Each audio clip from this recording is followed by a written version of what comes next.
गंगा मैया में डुबकी लगाने से मोक्ष मिलता है। गंगा में डुबकी लगाने वाले रोग मुक्त होंगे।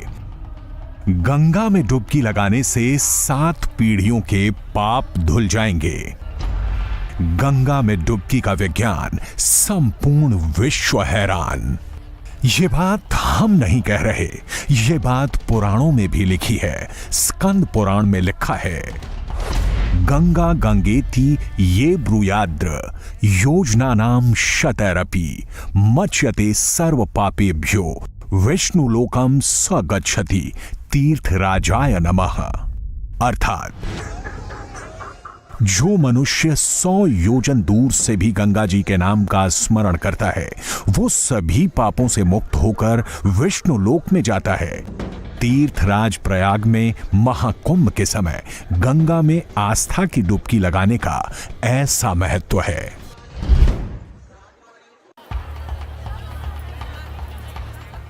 मत्स्य पुराण में भी महाकुंभ के दुर्लभ संयोग का जिक्र मिलता है। उसके मुताबिक माघ पूर्णिमा के दिन गंगा, यमुना, सरस्वती के संगम में स्नान करने से 10 तीर्थों के साथ सहस्त्र कोटि तप के बराबर पुण्य प्राप्त होता है। महाकुंभ के दौरान गंगा के जल में जब सूर्य की सीधी किरणें पड़ती हैं, तब असीम ऊर्जा के संचार से गंगा का जल अमृत समान हो जाता है। महाकुंभ में जब लोग आस्था की डुबकी लगाते हैं, तो वही ऊर्जा श्रद्धालुओं के शरीर की नेगेटिव एनर्जी को खत्म करती है और पॉजिटिव एनर्जी का संचार करती है। यह सिर्फ कही सुनी बातें नहीं हैं। हजारों साल पहले से पुराणों में, वैदिक ग्रंथों में इसका जिक्र मिलता है।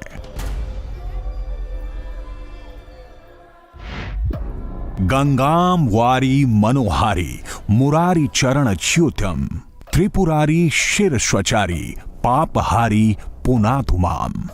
अर्थात गंगा का जल मनोहारी है। विष्णु जी के श्री चरणों में जिनका जन्म हुआ है, वो त्रिपुरारी के शीश पर विराजमान है और भक्तों का पाप हरने वाली हैं। इस बार महाकुंभ में 144 साल बाद एक बार फिर वैसा ही खगोलीय संयोग बन रहा है जो समुद्र मंथन के समय बना था, जब अमृत कलश पैदा हुआ था। उसी तरह इस बार भी सूर्य, चंद्रमा, शनि और बृहस्पति एक साथ पुष्य नक्षत्र में प्रवेश कर रहे हैं। इसके अलावा शुक्र, शनि और मंगल ग्रह भी विशेष खगोलीय स्थिति में हैं।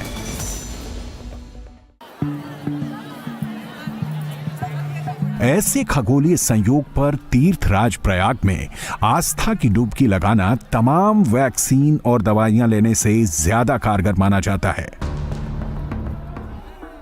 महाकुंभ के दौरान जब गंगा का जल तीर्थराज प्रयागराज में पहुंचता है और त्रिवेणी पर संगम होता है, तो उसकी रोग प्रतिरोधक क्षमता और बढ़ जाती है।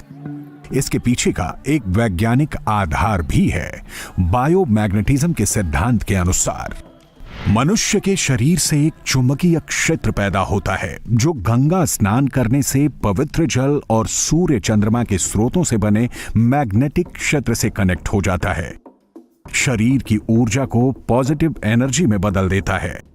खास तौर पर जब 11 डिग्री अक्षांश पर सूर्य की किरणें नदी में नहाते वक्त पड़ती हैं, तो शरीर में ऊर्जा का संचार सीधे सिर की ओर होता है। इसीलिए महाकुंभ में गंगा स्नान करने से लोगों का मन शांत होता है और शरीर ऊर्जा से भर जाता है। प्रयागराज में हजारों साल तक ऋषियों मुनियों ने तप, ध्यान, योग करके इस ऊर्जा के प्रवाह का अनुभव किया और उसी के बाद इसे पवित्र घोषित किया गया। उसी अनुभव का जिक्र सदियों पहले पुराणों में भी है। ओम नमो गंगाए विश्व रूपणी नारायणी नमो नमः। अर्थात हे गंगा मैया, आप विश्व रूपिणी हो, नर नारायण स्वरूपी हो। गंगा ने जब पृथ्वी पे नहीं आए थे तब ब्रह्मा जी के कमंडल में थे। ब्रह्मा जी के कमंडल से होते हुए नारायण के चरण से निकल के भगवान शिव के जटा में आए। जब भागीरथी ने तपस्या करके उनको गुहार लगाए तो आ नहीं रहे थे, तो भगवान उन्होंने बोला कि जब मैं धरती पे जाऊंगी तो मेरा वेग इतना रहेगा कि धरती नष्ट हो जाएंगे। तो भगवान शिव ने उनको अपने जटाओं में धारण किया, तब उनके जटाओं से माँ गंगा निकली। तो भागीरथी ने उनको साथ साथ लाए, तो उनकी जितने भी पूर्वज थे उसका उद्धार किया। और माँ गंगा पवित्र हैं, उनको तो वरदानी है। तो माँ गंगा ने कहा कि ये जो पब्लिक हैं, जो भक्त लोग हैं, ये अपना पाप धोने मेरे ऊपर आएंगे, मेरे गंगा में गोता लगाएंगे और मेरे को दूषित करके जाएंगे, तो हम कैसे पवित्र होंगे। तो भगवान ने उनको आशीर्वाद दिया कि जब कुंभ लगेगा और शाही स्नान होगा, उस समय साधु संत आके आपके गंगा में जब गोता लगाएंगे, स्नान करेंगे, तो आप उसी समय पवित्र हो जाएंगे। क्योंकि ऐसा कि संत लोग तपस्या करते हैं, आपका केदार बद्री पहाड़ पर्वतों में साधु संत न जाने 6-6 सालों से तपस्या कर रहे होते हैं, और कुंभ में वो लोग भी आके स्नान करते हैं और माँ गंगा को पवित्र कर देते हैं। और माँ गंगा भी बरसों से इंतज़ार करते हैं कि कब आएंगे साधु संत और मैं पवित्र हो जाऊंगी। ऐसा गंगा का महिमा है। अब सवाल उठता है कि महाकुंभ में कितनी डुबकी लगानी चाहिए। पुराणों में इसका उल्लेख मिलता है कि महाकुंभ में कम से कम 5 डुबकी एक के बाद एक लगाने से सर्वाधिक पुण्य और लाभ मिलता है। अब तक की रिसर्च में एक और दावा किया गया है कि कुंभ क्षेत्र में कल्पवास करने और गंगा नहाने से शरीर के अंदर ऊर्जा चक्र जागृत होता है। ऐसा मेला क्षेत्र में लगातार मंत्रों का जाप चलने और हवन की वजह से होता है। मौनी अमावस्या के दिन मौन व्रत रखने से भी शरीर का ऊर्जा चक्र संतुलित होता है और श्रद्धालु ऊर्जा से ओतप्रोत रहते हैं। ऐसी मान्यता भी है कल्पवास के दौरान व्रत रखने और दिन में रोजाना 5 बार गंगा में डुबकी लगाने से शरीर रोग मुक्त हो जाता है। कैंसर के रिसर्च के दौरान भी ये तथ्य सामने आए हैं कि व्रत रखने से कैंसर कोशिकाएं या तो घटने लगती हैं या उनके बढ़ने की गति कम हो जाती है।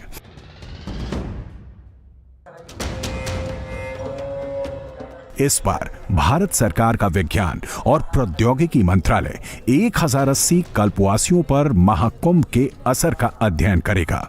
इससे ये पता चलेगा कि कल्पवास से उनके शरीर में क्या बदलाव हुए और कितना फर्क पड़ा।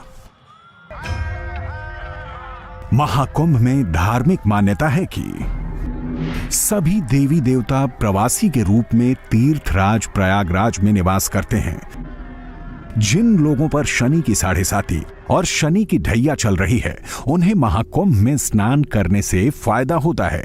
जिन लोगों के जीवन में गुरु, सूर्य, चंद्रमा से जुड़ी कोई समस्या है, उन्हें अमृत स्नान की तिथियों पर डुबकी लगाने से लाभ होता है। मान्यता है कि कुंभ में स्नान करने से पितृ शांत हो जाते हैं। महाकुंभ में संगम की डुबकी लगाने से मोक्ष प्राप्त होता है। आस्था की डुबकी लगाने और उसके बाद सूर्य को अर्घ्य देने से रोगों से मुक्ति मिलती है। चंद्रमा का संबंध मन से होने के चलते महाकुंभ में स्नान करने से मन को शांति मिलती है। इस बार 45 करोड़ सनातनी आस्था की डुबकी लगाने आ रहे हैं। उनके लिए 12 किलोमीटर लंबे घाट स्थलों में जगह की कमी ना हो, इसके लिए नदी के प्रवाह को खास तकनीक से मोड़ा गया है। नदी के जल को पवित्र और साफ शुद्ध करने के लिए औषधीय पौधों को नदी के किनारे लगाया गया है। गंगा जब हिमालय के क्षेत्र से बहते हुए मैदानों में प्रवेश करती हैं, तो पहले से उसमें पहाड़ों में उगने वाली औषधीय गुणों से युक्त जड़ी बूटियां मिल जाती हैं। इसीलिए गंगा का जल सबसे ज्यादा पवित्र और कीटाणु नाशक होता है।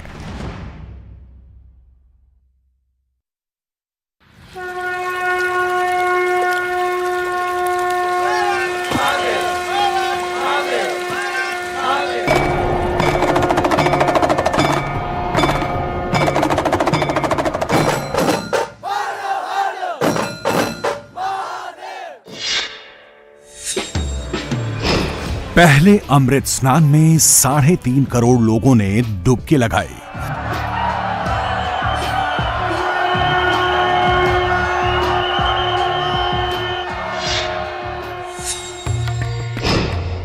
संत, महंत, नागा, किन्नर, नर, नारी सब त्रिवेणी में एक साथ उतरे।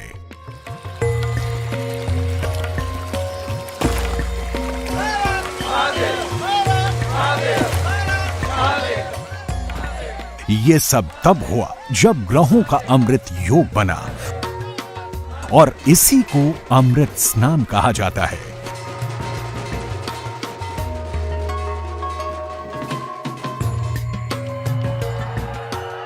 शाही स्नान का नाम बदलने को लेकर तमाम डिबेट हुई। सवाल हुआ कि परंपरा को क्यों बदला जा रहा है, लेकिन अमृत स्नान नाम रखने के पीछे सबसे बड़ा और आध्यात्मिक तर्क यही है। दूसरा तर्क यह भी है कि शाही शब्द सनातनी नहीं है बल्कि फारसी है, इसलिए अमृत स्नान ही सबसे ज्यादा उपयुक्त है। अमृत योग बनता कैसे है? इसके पीछे ग्रह नक्षत्रों का अद्भुत संयोग है।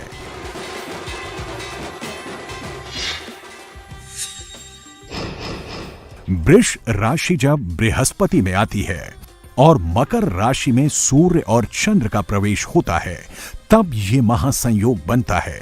हर 12 साल बाद अमृत योग का संयोग बनता है, लेकिन जब ये संयोग 12 बार बन जाता है तो ये 144 साल हो जाते हैं और इस बार ये 144 साल वाला ही महासंयोग बना है। गणित का भी अगर हिसाब लगाएं तो इस बार के अमृत योग का 12 गुना शुभ योग है। देखिएगा, जैसे हर रोज एक मुहूर्त होता है जिसको हम बोलते हैं अभिजीत मुहूर्त, इस प्रकार से 144 वर्षों के पश्चात होने वाले इस महाकुंभ के अंदर भी हमारे प्लेनेटरी जितने कॉन्जुगेशंस हैं उसके आधार पर यह महायोग आता है। हर कुंभ में 6 अमृत स्नान होते हैं। प्रयागराज में लगने वाले महाकुंभ में पहला पौष पूर्णिमा, दूसरा मकर संक्रांति, तीसरा मौनी अमावस्या, चौथा बसंत पंचमी, पांचवा माघ पूर्णिमा और छठा महाशिवरात्रि का होता है।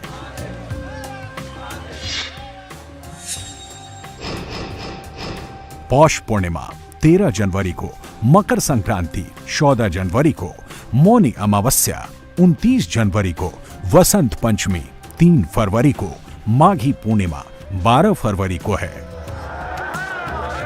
अमृत स्नान को लेकर सबसे बड़ी जिज्ञासा रहती है कि कब इसकी शुरुआत हुई, इसका नाम शाही स्नान क्यों पड़ा।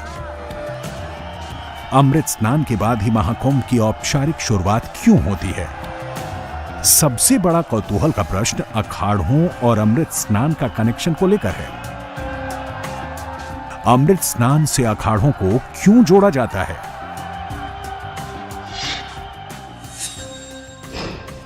हिंदू धर्म ग्रंथों की माने तो कुंभ में स्नान करने से व्यक्ति को पापों से मुक्ति और मोक्ष की प्राप्ति होती है। कुंभ स्नान की उपयोगिता के बारे में शास्त्रों ग्रंथों में भी जिक्र है। कुंभ स्नान को उस वक्त भी अमृत स्नान ही कहा जाता था। उस वक्त अमृत स्नान को समुद्र मंथन की कहानी से जोड़कर कुंभ में स्नान को अमृत स्नान से जोड़ा गया था, जब देवताओं और दैत्यों के बीच अमृत कलश को लेकर युद्ध हुआ था, जिसमें मान्यता है कि अमृत के कुछ बूंदे हरिद्वार, प्रयागराज, उज्जैन और नासिक में गिरी। इन शहरों के किनारे बहने वाली नदियों की धारा अमृत धारा कही गई। इसके पूर्व आपको ये ध्यान रखना होगा कि जिस समय पे देवताओं और असुरों के मध्य में संघर्ष हुआ और धन्वंतरी प्रकट हुए कलश को लेकर के, और जो आपस के युद्ध के दौरान जो बूंदे छलकी अमृत की, जिनमें उज्जैन है, नासिक प्रयागराज है, हरिद्वार है, तो इस जगह पर उस समय पर जिस समय पे वो बूंद गिरी है वो पंचांग के आधार पर निकाली जाती है और उस दौरान ये अमृत योग होता है। देखिए, अमृत स्नान इसको इसलिए कहा गया कि 7वीं शताब्दी के पूर्व में भी वेदों और पुराणों के अंदर स्नान का उल्लेख तो जरूर रहा। आध्यात्मिक मान्यताओं के हिसाब से इन 6 दिन अमृत स्नान का तर्क तो सही है, लेकिन जिस दिन अमृत स्नान होता है उस दिन अखाड़ों का वैभव प्रदर्शन क्यों होता है? स्नान से वैभव का क्या रिश्ता है? इस संबंध की जानकारी हमें शास्त्रों और पुराणों में तो नहीं मिली, और ना ही शाही स्नान को लेकर निकाली जाने वाली पेशवाई का कोई जिक्र मिला। लेकिन मध्यकालीन इतिहास के पन्नों में शाही स्नान का जिक्र जरूर मिलता है।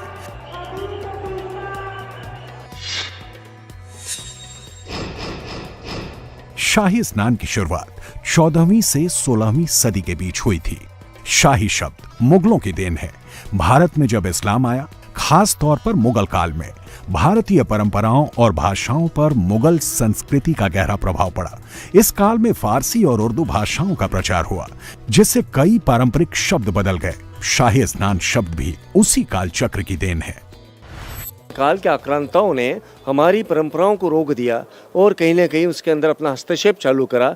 तो काफ़ी संघर्षों के बाद में जब वो नागाओं से युद्ध नहीं लड़ पाए तो उन्होंने इसकी अनुमति दी, और अनुमति देते समय उसका नाम बदल लिया, शाही स्नान कर दिया। ऐसा नहीं है कि उस दौरान अखाड़े नहीं थे, नागा साधु नहीं थे, कुंभ के दौरान स्नान नहीं होता था।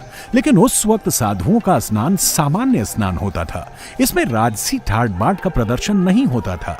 लेकिन कई सदी पहले हिंदू राजाओं ने मेले को भव्य बनाया। साधुओं के स्नान के लिए राजसी सवारी और ठाट बाट का इंतजाम किया गया।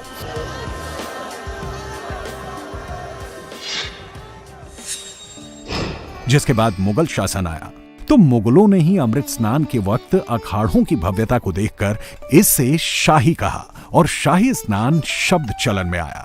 17वीं 18वीं शताब्दी में काशीनाथ उपाध्याय द्वारा रचित संस्कृत ग्रंथ धर्म सिंधु में कुंभ के स्नान को अमृत स्नान और राजसी स्नान के रूप में लिखा गया है। धर्म सिंधु ग्रंथ हिंदू धर्मशास्त्र और परंपराओं का प्रामाणिक स्रोत माना जाता है। इसमें कहीं भी शाही स्नान का उल्लेख नहीं मिलता। धर्म सिंधु के अनुसार कुंभ स्नान का उद्देश्य केवल आत्मशुद्धि और मोक्ष की प्राप्ति है। ऐसा नहीं है कि साधु संत ने शाही स्नान नाम को बदलने की इसी बार मांग की। साधु संत शाही स्नान का नाम बदलने की कई बार मांग उठा चुके हैं, जिसे इस बार योगी सरकार ने मान लिया। बाकायदा साधु संतों से सुझाव मांगे गए, तब जाकर अमृत स्नान और राजसी स्नान जैसे नाम सुझाए गए। योगी सरकार ने साधु संतों के सुझाव पर विचार कर मुगलिया शाही स्नान को बदलकर अमृत स्नान नाम दे दिया।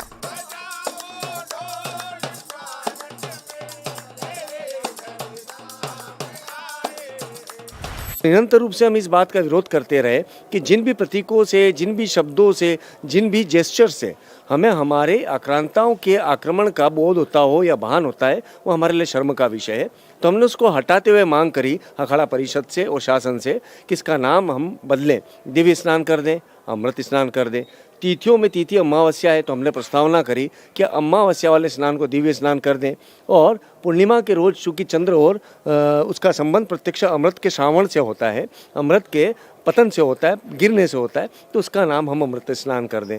तो अमृत स्नान का बोध इस प्रकार से इस कुंभ के अंदर उन्होंने स्वीकारा, और अब जितने स्नान होंगे उनका अमृत स्नान कहा जाएगा। अमृत स्नान को लेकर एक जिज्ञासा और भी रहती है कि अमृत स्नान का क्रम क्यों तय किया जाता है। क्यों सबसे पहले श्री पंचायती अखाड़ा महानिर्वाणी और श्री शंभू पंचायती अटल अखाड़ा अमृत स्नान के लिए जाएंगे। ऐसा इसलिए किया गया ताकि अखाड़ों के बीच आपस में कोई संघर्ष ना हो। अमृत स्नान में क्रम को लेकर हमेशा से अखाड़ों में विवाद रहा है। यह विवाद अंग्रेजों के वक्त भी आया। तब अंग्रेजों ने तय किया था शाही स्नान का क्रम। सभी कुंभ नगरों के स्नान क्रम अलग अलग किए गए। अंग्रेजों ने चारों कुंभ नगरों में अखाड़ों के अलग अलग क्रम और स्नान समय निर्धारित किया। जैसे प्रयागराज महाकुंभ में श्री पंचायती अखाड़ा महानिर्वाणी और श्री शंभू पंचायती अटल अखाड़ा, इसके बाद श्री तपोनिधि पंचायती, श्री निरंजनी अखाड़ा और श्री पंचायती अखाड़ा आनंद अमृत स्नान हुआ। तीसरे स्थान पर 3 सन्यासी अखाड़े अमृत स्नान करेंगे, तीनों बैरागी अखाड़े, फिर तीनों उदासीन अखाड़े। इसी तरह है हरिद्वार कुंभ में पहले शाही स्नान पर निरंजनी, दूसरे शाही स्नान पर जूना और तीसरे शाही स्नान पर महानिर्वाणी अखाड़ा सबसे पहले स्नान करते हैं। आखिरी चौथा स्नान केवल बैरागी अखाड़ों के लिए तय है, और वही नासिक कुंभ में बैरागी अखाड़े नासिक और सन्यासी नागा अखाड़े त्रयंबकेश्वर में स्नान करते हैं। इसके पीछे बस एक ही उद्देश्य रहा कि अमृत स्नान को लेकर अखाड़ों में कोई संघर्ष ना हो। 1930 में अंग्रेज सरकार के अफसर हैंक ने अखाड़ों का क्रम तय करने का प्रस्ताव रखा। अंग्रेजों ने जो नियम बनाया उसी नियम पर प्रशासन और अखाड़े आज भी चलते हैं, जिसमें जो अखाड़ा स्नान करने गया, अखाड़ा जब तक वापस न लौटे तब तक दूसरा अखाड़ा इंतजार करता है। अनेक हमारे यहाँ की परंपराएं हैं, मान्यताएं हैं, अनेक सेक्ट्स हैं। उन लोगों के सबके मध्य में एक विषय बार बार निकल करके आता है, जो कि ये कहता है कि हम पहले के चलते हुए फिर बाद में एक समन्वय का माहौल बना। अखाड़ा परिषद का गठन भी इसी कारण से हुआ, अन्यथा अखाड़ा परिषद की कोई आवश्यकता ही नहीं होती। 13 अखाड़ों के मध्य के अंदर एक मतता लाने के लिए अखाड़ा परिषद का गठन हुआ और उसके पश्चात ये निर्णय लिया गया कि ये वाला स्नान प्रथम ये करेगा, ये वाला स्नान प्रथम ये करेगा। तो उसके क्रम को लेकर के अब जाकर के सामंजस्य हो गया, समन्वय हो गया है। अमृत स्नान के लिए अखाड़ों का क्रम होना जरूरी क्यों है, और जब विवाद सुलझता नहीं है तो ये इतना बड़ा रूप ले लेता है, वो इतिहास के पन्नों में दर्ज संघर्षों से समझ सकते हैं। 18वीं और 19वीं सदी के स्नान को लेकर लड़ाइयां इतनी भयानक हुईं कि हर कुंभ में साधु मारे जाते थे या फिर घायल होते थे। हरिद्वार और प्रयाग में स्नान की जगह न मिलने पर जबरदस्त संघर्ष के कई प्रमाण हैं। 1310 के महाकुंभ में महानिर्वाणी अखाड़े और रामानंद वैष्णव के बीच खूनी संघर्ष हुआ था। 1760 में शैव सन्यासी और निर्मल संप्रदाय के साधु संत आपस में भिड़ गए। 1903 के हरिद्वार कुंभ में नागा साधुओं और बैरागियों के बीच संघर्ष हुआ। तब अंग्रेज सरकार ने सभी अखाड़ों के श्री महंतों को बुलाकर बात की। उस समय अखाड़ा परिषद जैसी कोई इकाई नहीं थी। सभी अखाड़ों से गहन मंथन के बाद अखाड़ों के स्नान क्रम बनाने का काम शुरू हुआ, जो 1938 के हरिद्वार कुंभ में लिखित रूप ले सका। 1998 के हरिद्वार कुंभ में जूना और निरंजनी अखाड़े के बीच हिंसक झड़प इसलिए हुई थी। पहले अखाड़े ने स्नान के लिए अधिक समय लिया। निरंजनी अखाड़े के हजारों नागाओं को स्नान में देरी हो गई। उधर जूना, अग्नि और आह्वान अखाड़ों का समय शुरू हो गया। इस पर तमाम नागा नाराज हो गए। भारी फोर्स भी उन्हें रोक पाने में नाकाम हो गई। जूना अखाड़े के घोड़सवार बाबा घोड़ों को पुल से दौड़ाते हुए हर की पैड़े आ गए। पीछे पीछे तीनों अखाड़ों के हजारों बाबा भी पहुंच गए।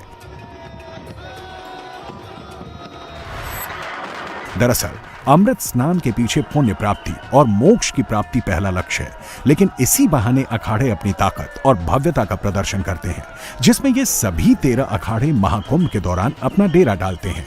छावनी प्रवेश के दौरान हाथी, घोड़ा, ऊंट के साथ भव्य जुलूस निकालते हैं। सोने चांदी की पालकी में अपने अपने आराध्य को लेकर आते हैं। इन अखाड़ों से जुड़े संत, सन्यासी और नागा साधु 17 श्रृंगार करके संगम तट पर आते हैं और स्नान करते हैं।